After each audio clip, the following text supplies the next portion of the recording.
bringing news that matters to you. You're watching the Bahamas Tonight Northern Edition. Welcome back. The Home for the Aged has been at the forefront of caring for our precious pearls, and they are celebrating a major milestone. Operator Agatha Thompson says the home was born out of a need some 25 years ago, and now to date continues to provide an essential service for persons who have played a major role in nation building.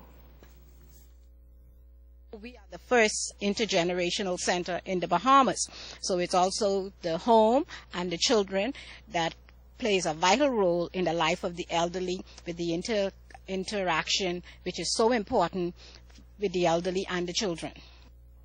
The celebrations will also be held in honor of persons who have been a great source of support for the home over the many years.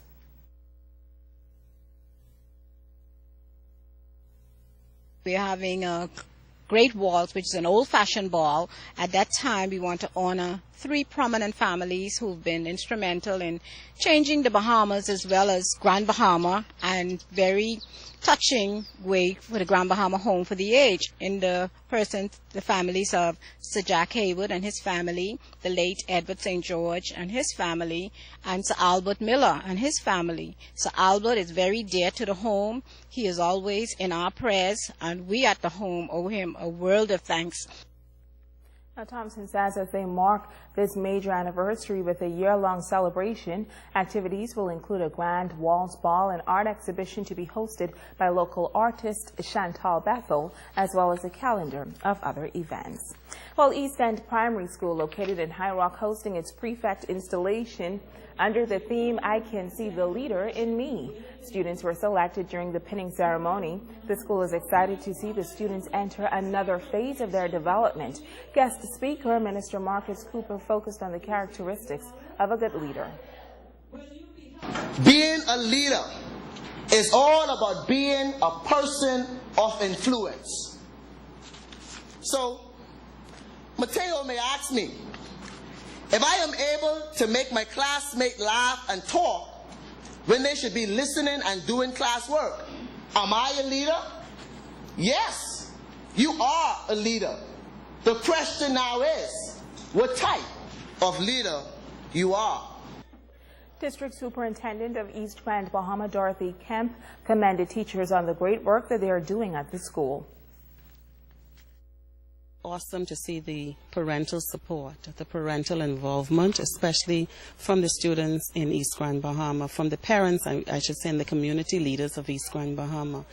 This is what we desire of parents, and we find that once they become involved in their child's learning, the child becomes even more a better student.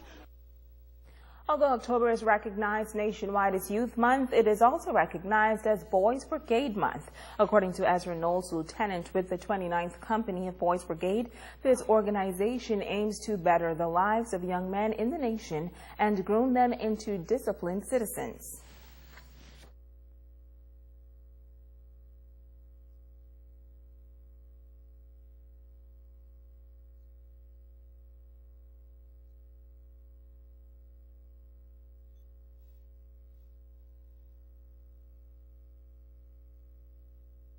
So this is an opportunity for us to celebrate Boys Brigade and to bring back to the wider public and the community, let them know what Boys Brigade is all about, and that we're still in operation. We haven't gone anywhere. We are still here. Now, the Boy Scouts have also been in Grand Bahama for over 60 years. Reginald Dean, District Commissioner for the Scouts Association of the Bahamas, Grand Bahama District, says Boy Scouts are a good program for young men to participate in. The aims that we are focusing on is trying to get and gather boys from being in negative activities, showing them what it is to be out and dealing with positive and not negative. And our main goal is to save boys. Somebody saved me. Well, I was young too. So therefore you have to make a stand. Somebody has to say something. If you don't, then where society is going to go. Now, both the Boys Brigade and Boy Scouts organization accept young men from the ages of 6 years old, and they will be participating in the annual Youth March at the end of the month. And so on News from the Youth, a summit to address youth-related issues to kick off tomorrow night at Calvary Temple Church under the theme Limitless.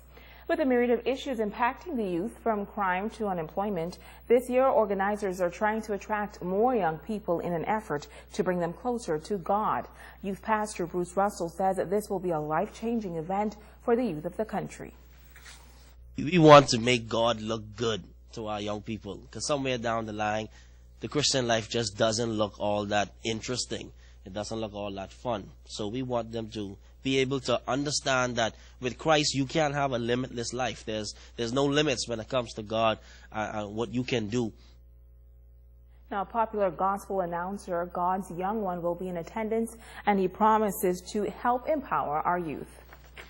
Being led by the Holy Spirit, being led by God. So, like I said earlier, when I do this, I don't just do it just to entertain. Like Bruce said, we in this to make Jesus famous. So it's not about us. It's all about giving God glory, to let the young people know, listen, take them limits off, man. Whatever it is that you're going through, God can heal you. God can save you. God can deliver you. Just got to give it all to Him. As you come out to these services, the Wednesday night, the Thursday night, and the concert and Friday night, you will leave different. You will leave more energized and knowing that with Christ on your side, there's really no limits to where you can go. We want you to feel empowered. We want you to feel uplifted. And we want you to know that, the Bible is true when it says that you can do all things through Christ who strengthens you.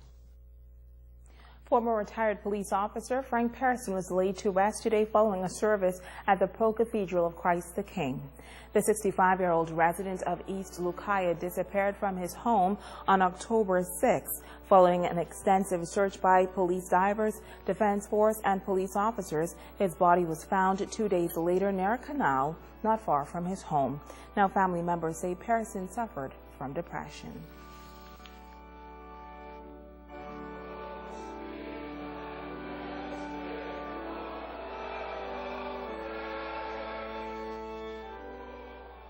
Knows better. He ain't supposed to be able to do those kinds of things. Really? And I got to apologize to all of my Miami Dolphin friends. I didn't say anything. My mother said I must apologize publicly. I do apologize for the fact that y'all pulled for a lousy football game. Oh my goodness. I pulled for the Dolphins. I have a problem with you tonight. Okay, hold on. Happy birthday, Sean. That's going to do it for us here in the North on behalf of our entire ZNS News. Every kind of like Dolphin Country, Grand Bahamas Dolphin Country. The Bahamas Tonight starts now.